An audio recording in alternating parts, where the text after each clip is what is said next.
Pasukan Hizbullah Lebanon melancarkan balas dendam instan ke Israel Utara pada Senin 8 Januari 2024. Serangan balas dendam itu dilakukan seusai pemimpin Hizbullah tewas dalam serangan Israel.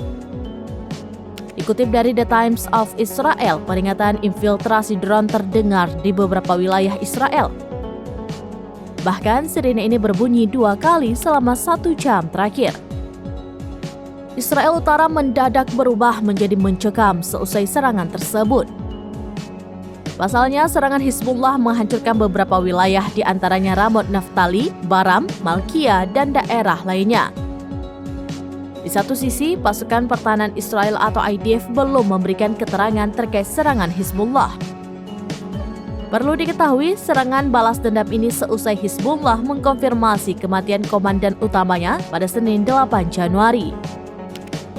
Adapun sosok itu ialah Jawad Al-Tawel yang merupakan komandan khusus elit Hizbullah atau pasukan Ar-Radwan.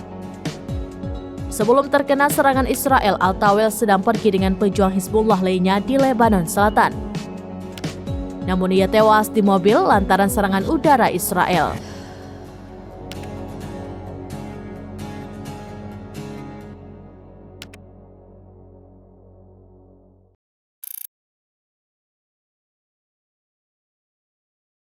Download Tribun X sekarang, menghadirkan lokal menjadi Indonesia.